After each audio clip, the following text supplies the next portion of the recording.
Where does Hyderabad stand? 2024 numbers, we have done about 12 plus million square feet of office leasing, which is a fantastic thing. It's a big growth. Building a building is easy. When it is Strata sold, building converts from grade A to grade B because of the maintenance aspect of it. Gachibowli, where vacancies are very high, they will do extremely good. High-tech city will be low because there is no proper supply coming up for next 18 months. There's a lot of push from the government side to explore, to go to Uppal, to go to Shamshabad. Hyderabad, somehow we are just stuck to Western Corridor. This have to change. This will change. Right. We have not seen more than 3 to 4% returns coming out of residential investment. Commercial is almost double. Lot of corporates didn't have clear strategy on their long-term office needs. Managed office spaces or co-working spaces have found that viable solution for all these corporates. We do something like heat mapping. We'll plot all the 5,000 employees on a map and then we do transport analysis. What is the kind of inventory you're seeing in Neopolis? We have seen a lot of resi developments coming up there and they're all massive, good grade A resi developments. We're talking nothing less than 40 crores there. It's extremely important to have some kind of zoning in some locations. Otherwise, we will end up with only office and resi buildings without any hospital being coming up or any school being coming up for that matter.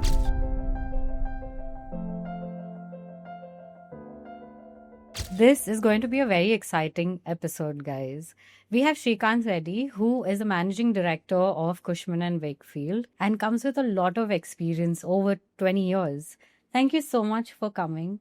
And if you could tell our guests a little bit about your journey and what Cushman Wakefield does. Thanks, Megha. Thank you very much for inviting Cushman Wakefield to this wonderful podcast. I'm the managing director for this region, for this firm. Been with the firm for the last 20 odd years. Cushman Wakefield is a very large global real estate consulting firm. They're headquartered in Chicago. They've got about 52,000 plus employees, operations in about 60 odd countries. We are operating in India from last 25 years now. Nice. So we are the guys actually who do end-to-end real estate transactions. When you mean end-to-end, we deal with landowners, we deal with developers, we deal with investors, we deal with occupiers. So anything and everything required for all these four sectors, we do everything for them. Okay. It could be funding, it could be consulting, it could be transactions, advisory, everything in and out. Any companies that you've gotten to Hyderabad specifically? Yeah, many. I would say right from companies like Shore Technologies, right, Nice. who's here, and firms like, we work with firms from IT to pharma to everyone. So we work with somebody like an IBM, we work with companies like Amgen, who has got recently to Hyderabad. So we work with a lot of foreign firms and help them to get them to India. Okay. Right, we are the guys who are in the back end working on the real estate strategy. Okay. So there must be a lot of strategizing and putting together, because it does take a lot to get an international company to a particular city, because there must be a lot of reasoning for them to, establish in a certain region. Absolutely. A lot of work happens much before the actual real estate transaction happens. Okay. A lot of strategy happens. So they have to decide on the country first when the new firm is coming, Right. and then which city. So there's a lot of work happens to decide on which city. So we work in depth with them. So what, according to you, where does Hyderabad stand in terms of international companies coming to Hyderabad? Oh, as a market, right? Hyderabad as a commercial office space market, we are doing extremely well. If you have to look at 2024 numbers, we have done about 12 plus million square feet of office leasing. Wow. Which is a fantastic thing. It's a big growth compared to our peaks of what we had, about 9 odd million square feet space in 2019 before pandemic. Office space across India has been doing extremely well. In India overall, we have seen 80 plus million square feet of overall new space take up, and Hyderabad 12 plus million square feet space. So which means growth has been very good. Job creations have been good. Number of GCCs coming to Hyderabad across India have been very good. So overall, it's a very good story in 2024. And we are also expecting the similar story continues in 2025 also. Okay. Right? The amount of quantum of demand, what we are seeing right now is fantastic. So in our previous episodes, we've spoken about the market being down. And I'm sure there's, this commercial spaces and residential spaces. But has this affected the commercial sector in any sense? I'll put market perspective in completely different way. Okay. When office market has done very well, in 2024, which is 12 plus million square foot space, which means that about 120,000 new jobs have been created Right. in the city, which is fantastic. Right. What happens generally is there is a lag, about 3 to 4 quarters for other segments to catch up. When these jobs have been created, residential will automatically catch up, plotting layouts will automatically catch up. All these guys who've got jobs and the first segment guys who've already gone up in terms of overall salaries, they continue to invest. And real estate is one of the important segments where they can invest and grow their money. Right. So I would say market is getting better, and we have good 24 months coming up. Resi will do well for next 18 months. Okay, so that's good news, especially for our listeners out there. What are typically a grade A office space? What does it mean, and why is it called a grade A office space? We've been asked this question multiple times over the last 20 years, right? So it's very simple answer for that is grade A is one, it has to comply with all the basic NBC norms, National Building Code norms, right? It has to comply with all the requirements of the staircases, weights for fire compliance, so on and so forth. More than that, what is important is for the investors to understand what it takes to maintain that building, right? Building a building is easy, and somebody have to maintain that building for next 30, 40 years. You need to have a proper maintenance structure for the building. When it is owned by a particular investor or a particular developer, it's much more easy for them. They will appoint a consulting firm like Cushman Wakefield, right? We maintain that building. Okay. When it is strata sold, that's where the entire beating comes up, right? That's where that entire building converts from grade A to grade B because of the maintenance aspect of it. So it's important for all these so-called investors who bought the space Right. to have a proper maintenance structure when they bought the space, right? Every 7-8 years, when the building goes live, you have to put back money into the building, right? In terms of changing some aspects of your chillers, some maintenance aspect of it, your DGs, lifts, so on and so forth. So it's very, very important to have a proper maintenance structure of the building, right? So that will define either building is grade A or grade B. So is there somebody who certifies it as grade A, or is it just, okay, you can call yourself a grade A commercial space? There's no certification as such is available. So it is as international property consultants who generally defines a building as a grade A or grade B. Depends upon the profile of the developer, depends upon how they're structured and overall on a So there's a checklist, you would say. Yes, we have basic checklist. Okay. So what is important to keep in mind is when a building is strata sold, right? How are they structured overall in terms of overall operating that? What is strata sold? I don't think the audience know. Strata sold is nothing but when a building is sold into bits and pieces. Right? A particular floor is sold to, let's say, 30, 40 investors. Full building is sold to multiple investors. Right. So that's when it becomes strata sold. Okay, got it. So what you're saying, the secret behind a successful commercial space is the maintenance after it's gone live.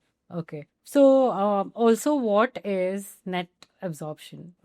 So Hyderabad, like I said just before, in 2024, city has witnessed overall about 12 odd million square feet of absorption. Just in 2024? Just in 2024. How is it in 2023? I think we have done about 9 odd million square feet space in 2023. So there's a big growth coming in. And what we are seeing is in 2025, with the demand what we are currently seeing, with the number of transactions what we are currently working on, we are expecting similar numbers in 2025 too.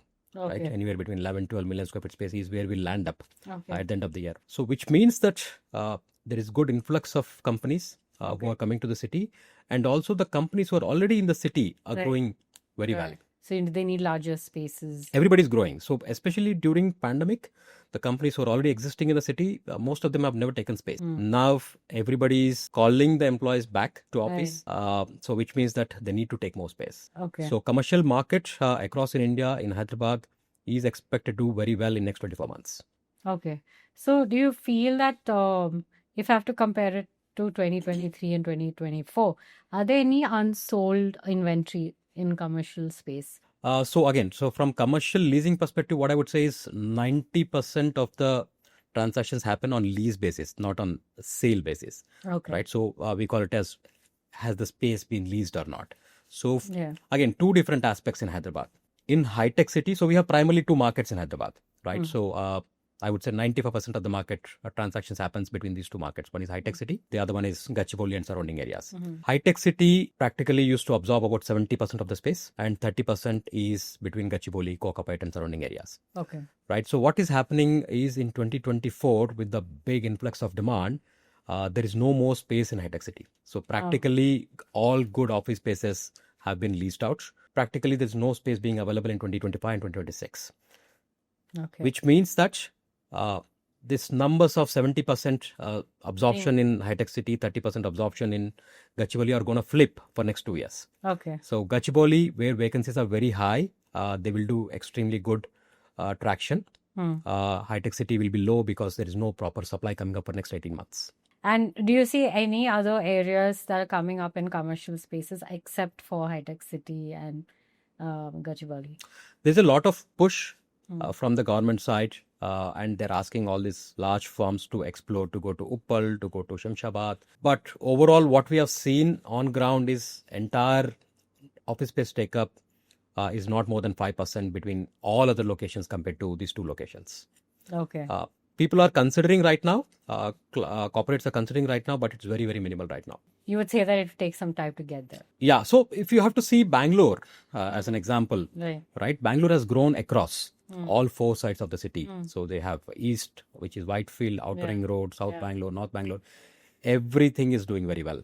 Hyderabad, somehow we are just stuck to Western Corridor. This have to change. This will change. Right. To see Hyderabad grow overall and just not certain pockets of areas in Hyderabad.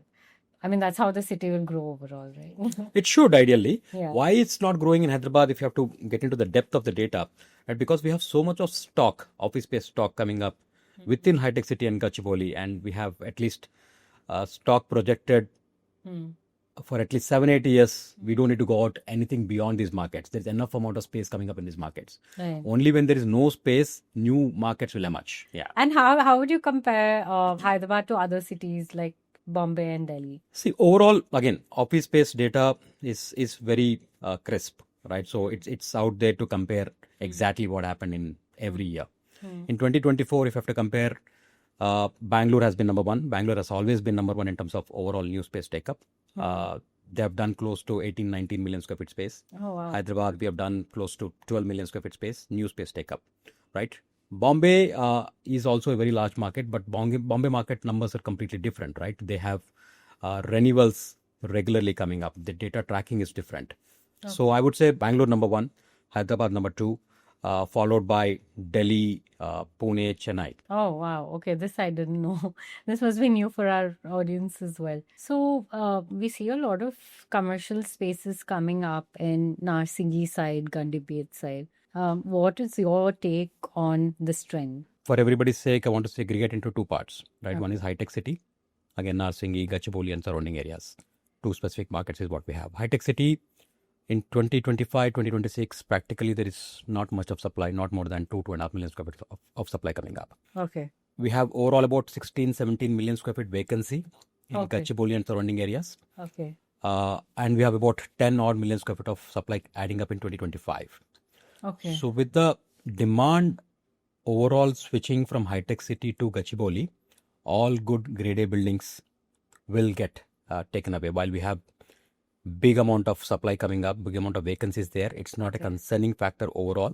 Okay. Because of overall demand has been good. What about ORR? You think there'll be a lot of supply coming up there as well? That entire belt of starting from Outer Ring Road towards going up to Kokapet, right? So we have a good amount of grade A buildings coming up.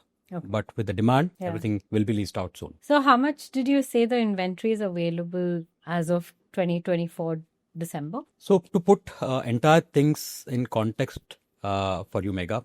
So Hyderabad is about overall 110 million square feet space stock, which has been leased out, built and leased out. Okay. Right. And we have about 35 to 40 million square feet of visibility coming up further. In 2025 as well. 2025 and 2026 put together. Okay. Right. So overall, we have about 35-40 million square feet space. Overall space being available for corporates to lease up. So does this include new spaces coming Including up? New space which are coming up for next 2 years. So as an investor, what should one look at when you're looking at investing in commercial space? So leasing is a different ball game altogether. Leasing is Okay. straightforward, right? So Yeah. you go find a nice building, you lease the space what needs for you, and especially I would say 90% of the leasing happens by the multinational firms, Okay. right? They are very specific in terms of what they need, what specifications they need in the buildings.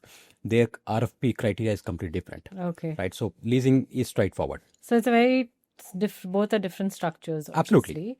Leasing is more organized. Okay. Selection of buildings are more organized, Okay. right? Again, grade A, grade B, how we define. Okay. So its primary job of ours is to help our clients to acquire grade A assets, Okay. right? But when it comes to investing, right, buying commercial office spaces, it's completely different ball game altogether. Okay. First of all, most of the large grade A developers don't sell real estate, They only right? lease, is it? Somebody like a Rahija, somebody like a DLF, Hmm. they don't sell real estate. Local firms who don't have interest in long term being into that asset, right? They sell real estate and they sell and move on to next asset. Okay. So investors have to buy such assets. But if you want to buy a grade A Okay. office building also in India, from last 4-5 years, we have got this concept called REITs, Real Estate Investment Trust. You can go to stock market and buy as if you're buying any other stock. So you can invest in any of the REIT. Okay. So that's how you own the real estate in any commercial office space. Okay. So how much return can one expect? I would say anywhere between 7 to 8% Okay. is the return what you get. Okay. And of course, yes, there is a growth on your stock Okay. unit price also.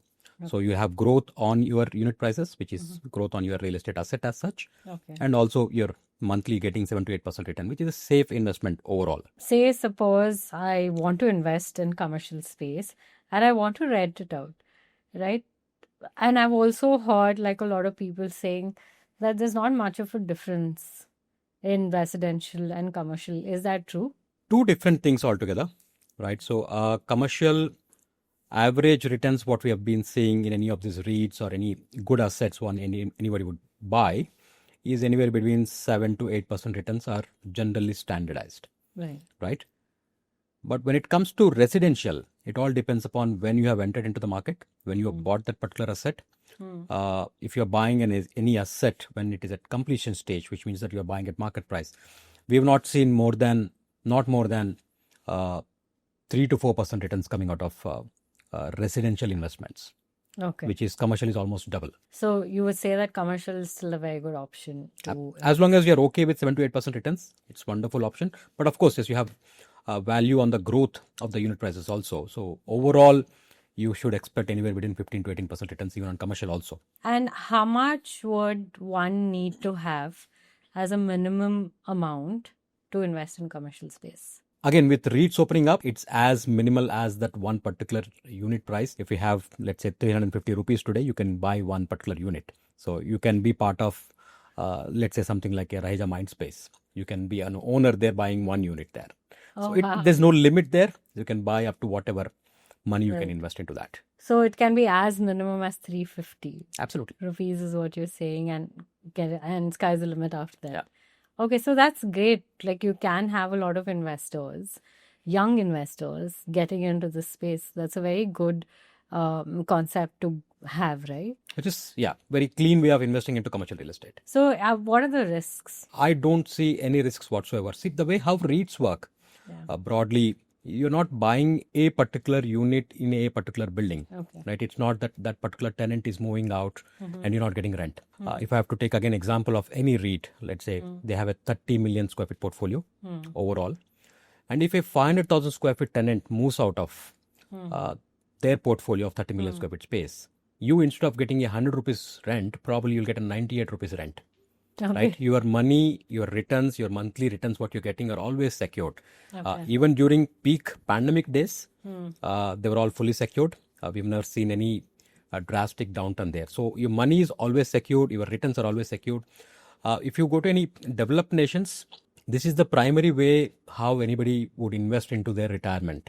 Nice. Right. So you get your monthly returns out of your REITs. Okay, that's nice. So you would say minimal risk, but the return is a healthy investment to have with very less. Yeah, you should not be greedy on your returns as long as you're okay with 7, 8, 9% returns. Right. Is the best way to get into. While you were talking about pandemic I think during that phase, I saw a lot of co-working spaces coming up. You can call it flexible spaces, co-working spaces. What is your view on that industry? This is a very well growing industry, especially post pandemic. Lot of corporates didn't have clear strategy on their long term office needs. Okay. So everybody was actually taking a short term to medium term views in terms of how they have to take their office spaces, expand their office spaces. So everybody, most of the firms, I would say, they were not getting capital approvals from the management. So managed office spaces or co-working spaces have actually found that viable solution for all these corporates and still giving office spaces. So you can lease that space for anywhere between 1 year to 3 year tenure, and long term you can still figure it out, right? What exactly you want to do. You're bridging the gap in between. So again, for smaller firms, even managed office spaces can serve as long term needs also. So, suppose I as an individual wants to open a co-working space, how viable is it or lucrative is it for me? It is viable. So as long as you are choosing a good building, right? First, what matters for any occupiers is the building itself, right?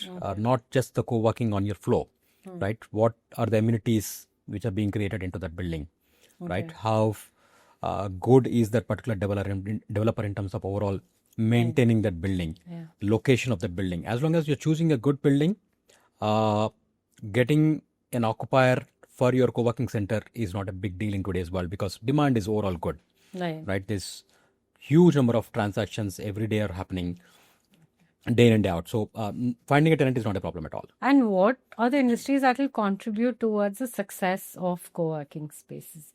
Because like you said, a lot of companies are calling the employees back and leasing larger spaces, right? With that coming back in the sense that employees are going to now regularly work in their company building. So which industry is going to contribute to success of co-working space? Every industry, I would say. Everybody who needs office space. It could be a sales organization. It could be an IT industry. It could be pharma. It could be a startup. Everybody who needs office space can get into co-working or managed office space. So what industries do you think contributed towards the growth of Hyderabad in terms of commercial spaces? So I would say it's primarily IT again, right? So we have IT. Even in that IT, we have again multiple divisions into that.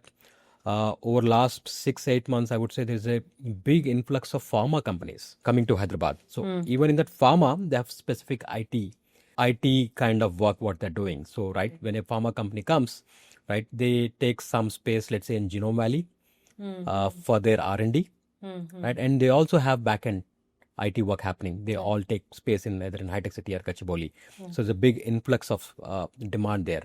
So we have seen companies like Ella Lilly, Amgen, Sandoz, Sanofi. These are the new firms. We've never seen them in Hyderabad before. These are all come in last 1 year's time. So there's a big growth there. And there is a big growth from banking and financial services companies, BFSI companies, right? So a lot of new banks are coming up. Somebody like a Lloyd's Bank, they have chosen Hyderabad to expand their operations. And every kind of work, I'm not saying specific vertical, every industry is growing. What they need is talent. Hyderabad have the talent available. The markets are slowly getting matured, which means that the talent is getting matured. And when these firms come to India, Hyderabad, what they need is this talent, who are mature talent, who can handle their business requirements. So how do big companies actually finalize a space, and what are the other factors that they consider to finally go with a certain space? It's very complex stuff, right? So they have to manage, real estate teams generally have to manage employees' expectations if they already have a presence in the city. One is acquiring a new space, coming to the city for the first time. It's a different ballgame altogether. When you have a presence, when you're growing or relocating, it's a completely different ballgame altogether. Right. So when somebody have existing offices within the city and they want to consolidate or relocate, a lot of inputs are required in terms of, where is the location. Location plays the first important role, and then the building comes into picture. Now, choosing a location, so we do something like heat mapping, employee heat mapping.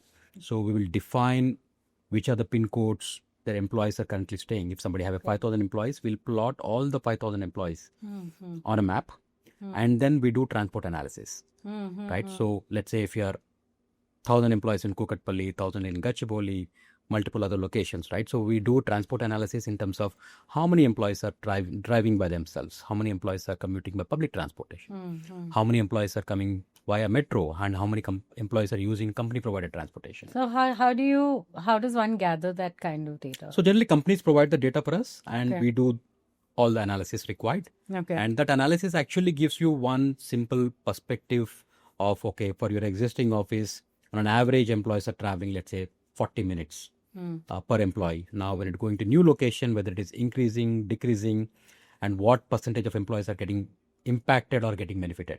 So there's a lot of consideration given from the companies on behalf of the employees in terms of choosing the location.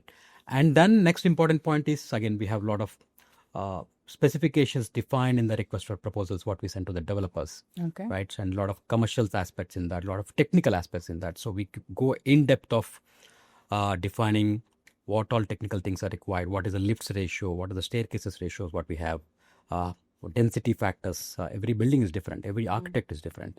So we go in depth, as every company have different requirements. As long as it's suiting to them, that's how we proceed with the transactions. Okay, got it. And most importantly is we'll also structure growth needs into the transaction, right? So large firms always ask for, okay, I need let's say 200,000 square feet space now, but I need to grow by additional 100,000 square feet space in next 2 years. How can we accommodate that?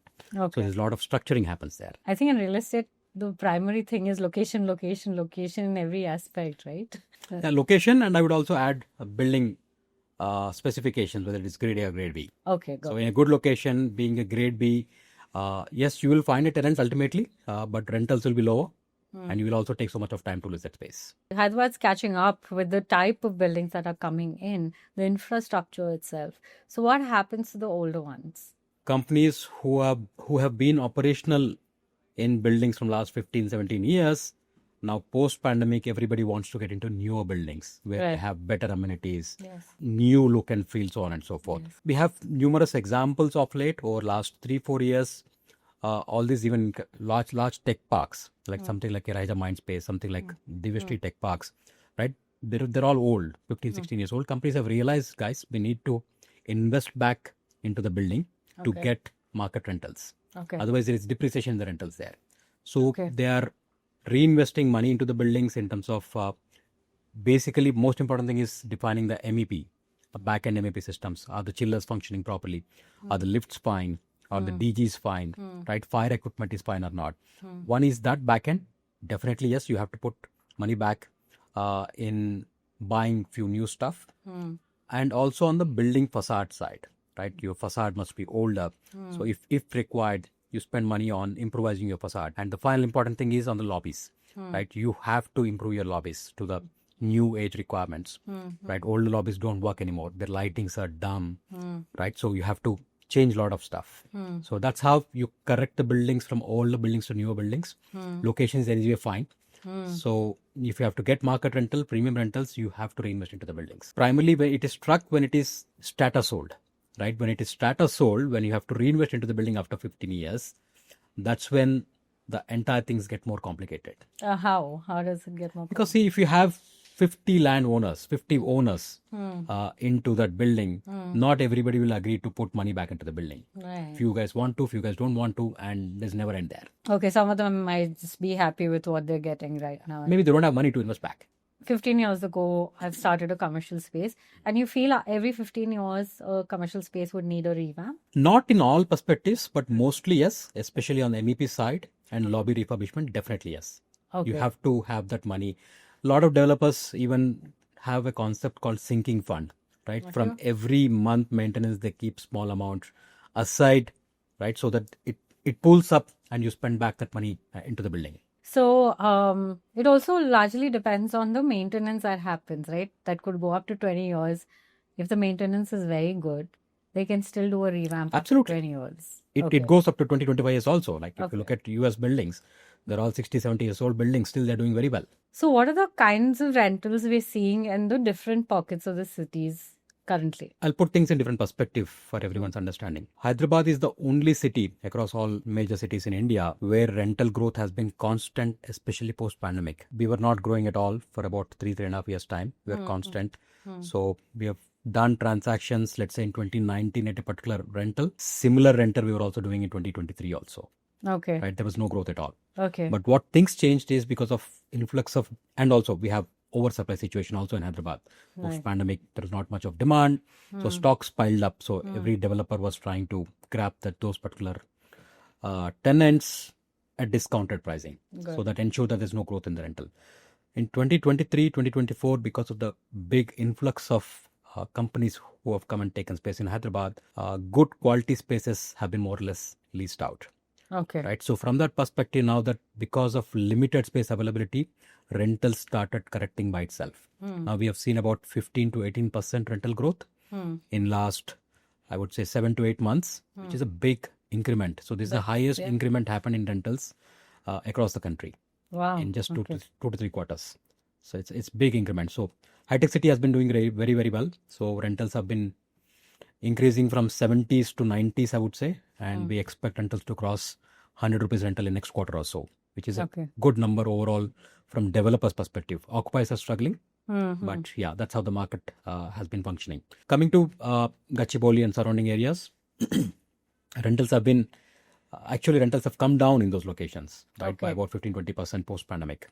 Now, slowly market is reviving there because there's no space in high-tech city. Lot more firms are looking to lease space in Gachibowli. Because of the traction there, rentals have started going up, and we see rentals going from 40s, 50s level to 60s and 70s in next 2 to 3 quarters. Wow, that's a very rapid growth, I would say. Because of the demand. So what are the changes that you've seen in terms of infrastructure and the kind of impact that it has in the office space side of things? Infrastructure is the most important thing for any corporate to choose a city, right? Hyderabad has been gaining good traction over other cities because of our infrastructure and talent, right? So access to the IT communities, right? It's very important.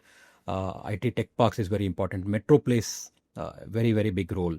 Public transportation plays a very, very big role because not every company can afford to provide cab services, pickup and drop services for the employees. So there are many, many firms who depend on public transportation, right? Even if you look at the way how office buildings are designed, they're not designed for more than one car park for every 1,000 square feet. 1,000 square feet is approximately 10 employees. So you're practically getting one car park for every 10 employees, right?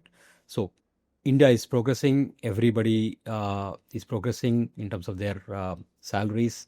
So everybody is buying cars. So where will they go? So from that perspective, so access to public transportation is the most important thing. Being closer to a metro is the important thing. Now, beyond high-tech city, we don't have metro access. And we are expecting about 50-60% of the office leasing happening in Gachibowli. But again, fortunately, government has announced to extend the metro to Gachibowli and then to Neopolis, which is a fantastic thing. So now clients are taking that into perspective. Infrastructure is the important thing, is the most important thing, right? And it should come up faster. We're already behind the schedule. Okay. So talking about Neopolis, what is the kind of inventory you're seeing coming up in Neopolis? And how do you see how much time is it going to take to pick up there? Neopolis is a new city altogether, right? So we have seen a lot of resi developments coming up there, and they're all massive, good grade A resi developments. We're talking nothing less than 40 floors there, right? From office perspective, we have My Home Group developing a large office space project there. That's about 20 odd million square feet space project coming up there. Okay. And Brigade is launching a new office space project there. These are two tech parks which are expected to come up in Neopolis. My Home project is one of the kind in the country, right? So it is a 20 million square feet integrated tech park. So this will compete with something like Knowledge City in high-tech city, in those lines, grade A plus tech park, right? So it will do extremely well. But again, it's being in Neopolis, it will take some time for that location to catch up because there is a lot of traction expected in Gachibowli. Beyond Gachibowli, automatically clients will choose Neopolis. Neopolis because it's under construction right now, most of the projects. Next to couple of years' time, all these projects will be in finishing stages along with the office spaces, and it will do extremely well. So you feel that it's a good time to invest in Neopolis right now? Absolutely. To reap the returns at the right time. It is one of the kind resi plus office plus hospitality development. I don't think India has anything like this. Overall, once Neopolis comes up fully, it's going to be a different city altogether. It's much bigger than something like a BKC in Bombay. Yeah. Oh, okay. That's huge. Yeah, it's huge. I think I want to touch this. It's a sensitive point and also decides a lot of things for Hyderabad. So we don't have a FSI limit. How does this impact the commercial industry or real estate industry as a whole? 2-3 important points there on FSI. It's a difficult subject altogether. So it's not that we don't have FSI limit. We do have FSI limit, right? Okay. But if you go to a Begumpet or a Banjara Hills, there is FSI limit there. Oh, is it? Okay. Only in the growth corridors, let's say high-tech city, Gachibowli and surrounding areas, we don't have FSI limit as such. But FSI limit to some extent controls real estate pricing for sure, but it is actually impacting other industries. Now, it's easy for you to build a 40+4 apartment complex. It's easy for you to build an office space complex of unlimited FSI. You can go up to 8 to 12 million square feet, 12 FSI, no problem with that. But if somebody have to build a mall, right, they don't build more than G+2 floors. And landowners who are holding this land are not giving space to malls because their numbers are not working.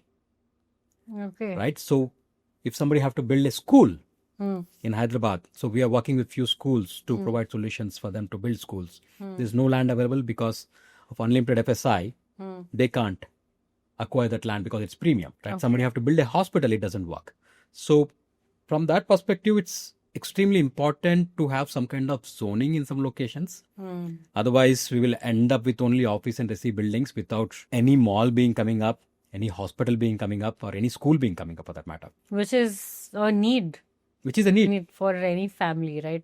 For the children, for themselves, for the parents. All of this is a need. So how does one, say, suppose I want to invest, right? And a lot of properties advertise saying hospital is so many kilometers away, school is so many kilometers away. How do they catch up with this requirement when there's a lot of commercial space and residential spaces coming up?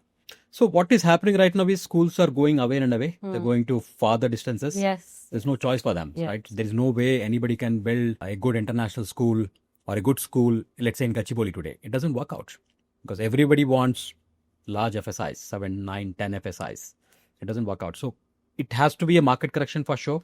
And government intervention is definitely required, especially for these sectors, right? How will they come up otherwise if you're not regulating or if you're not zoning as such? That's a very, very good point. And how does one calculate FSI? FSI is a very simple concept. It's if you have a 10,000 square feet land, how much can you build on that 10,000 square feet land, right? So on an average, let's say in high-tech city, all the older buildings we have an FSI of 2.5 to 3.5 FSI, which means that if you have a 10,000 square feet land, you can build up to, let's say, 35,000 square feet of office space in that or resi space in that. Okay. Now, unlimited FSI means that you can build up to whatever you want to.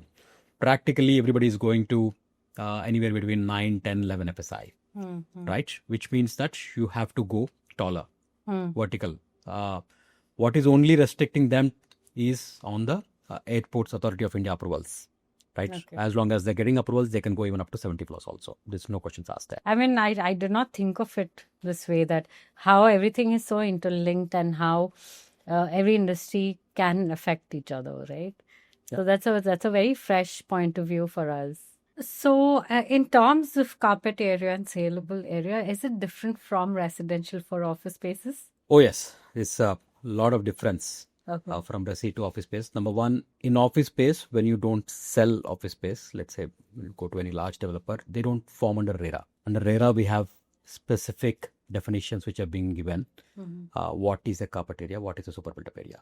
Okay. But when it comes to office space, let's say 4-5 years back, we used to have a very clear, measured calculations. What exactly is a carpet area and how much you can load onto carpet area, right? Basically, the spaces left out of a carpet area in the building to be added to the carpet area, and that's how the leasable area or a saleable area is achieved. Okay. But over the last few years, these calculations, the way how contracts have been made between developers and the occupiers are completely changed. Okay. How have they changed? Like, if you could give us an example.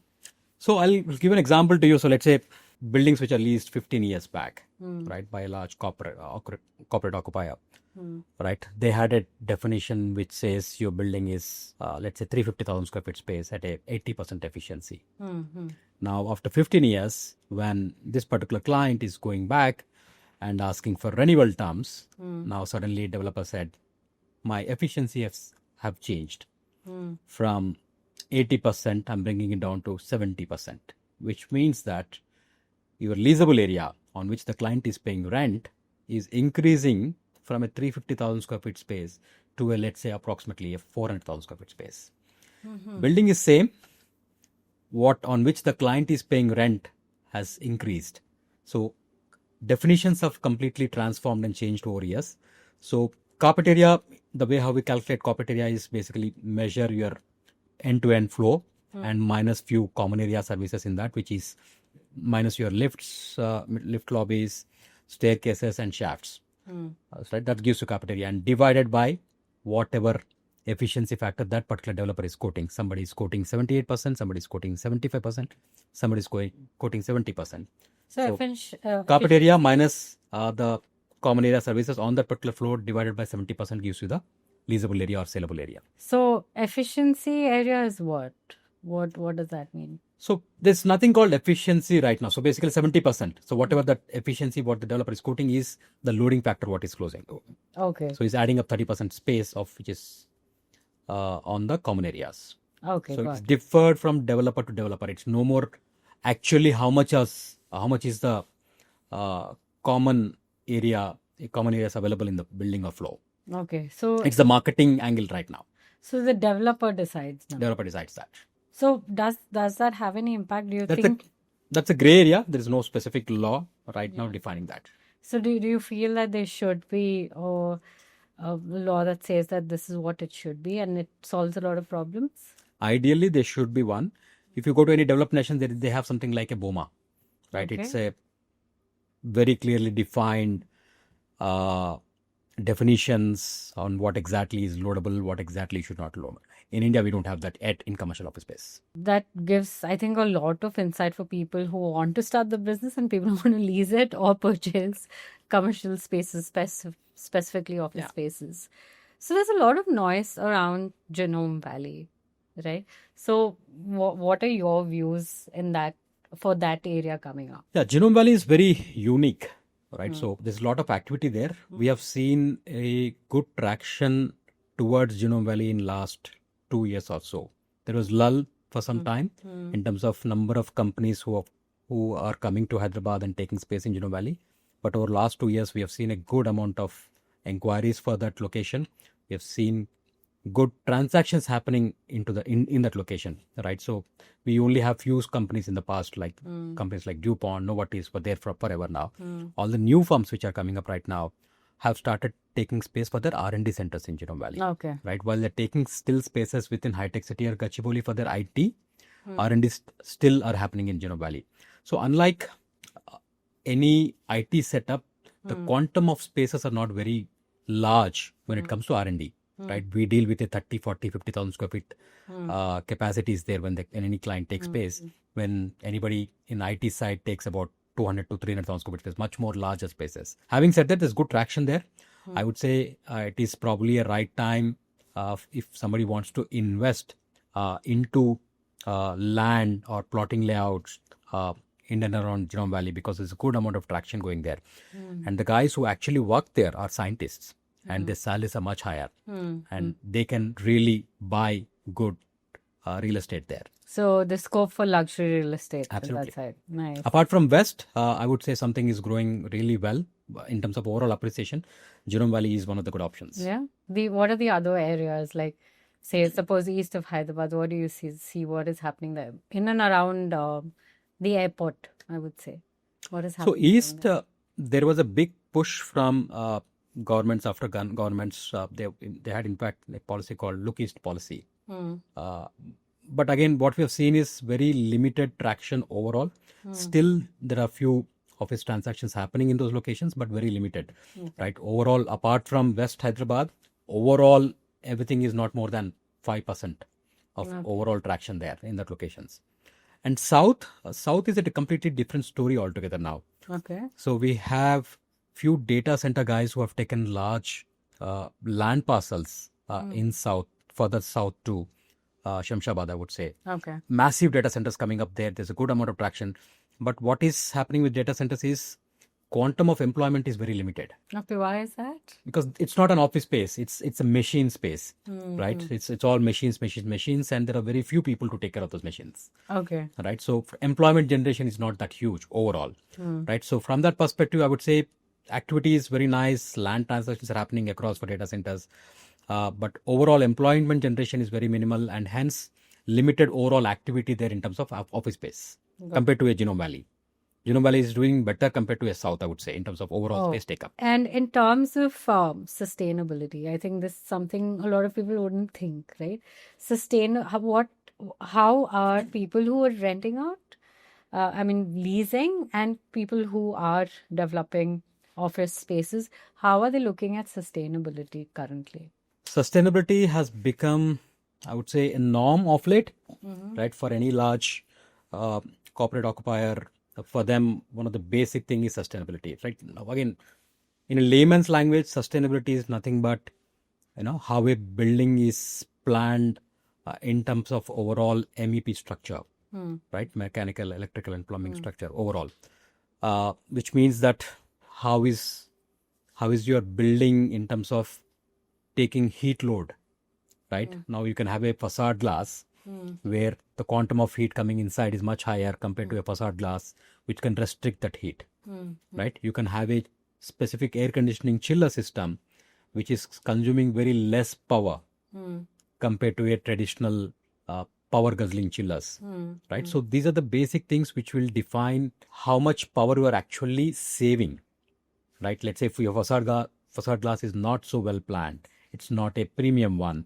there is more heat coming in, which means that you are consuming more electricity to run the chiller to cool your office space, right? Which means that you are emitting more gases outside. Yeah. So, right? So, of late, right, LEED Gold certified buildings are the norm for any occupier.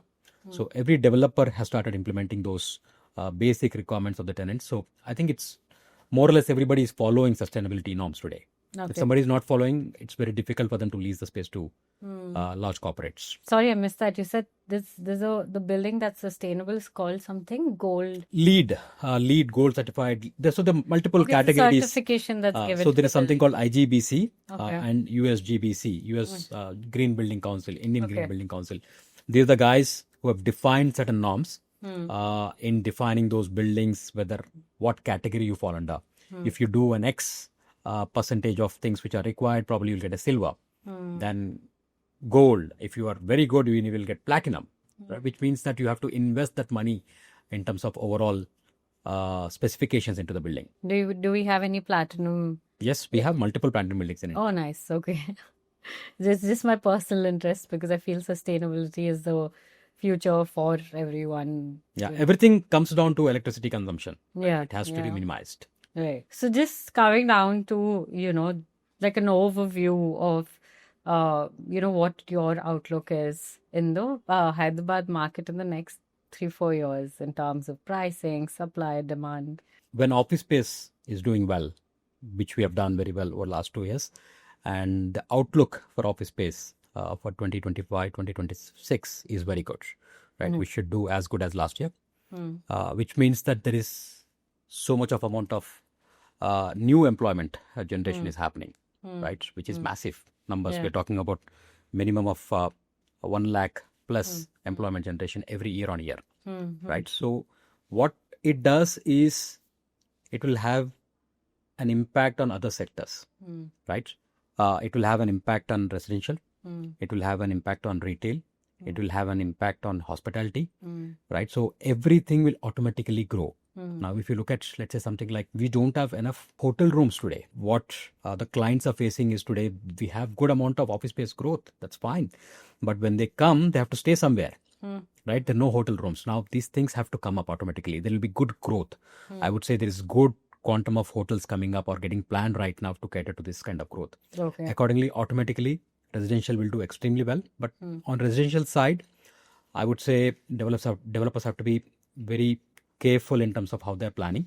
Okay. Sizing and pricing to the market needs is important, right? So as long as you are affordable to cater to this IT population, you will do extremely well. If you're oversizing, overpricing, that's when you will your sales will be slow. What about retail? Retail again, so yeah, very important question. So retail, the issue is again quantum of land available, right, in the right locations. Let's say we have something like Phoenix Group, Phoenix Mills. They want to come to Hyderabad, but they're unable to find nice good spot for the land because of our unlimited FSI issue, right? Retail already, I think we have got about 2 odd million square feet of supply coming up over next 2 years, which is a good traction across the city. But coming to west side of the city, this much more retail need to come up. So just to end this episode, what are your top 3 advice for our audience here? Market is good. Don't get panicked.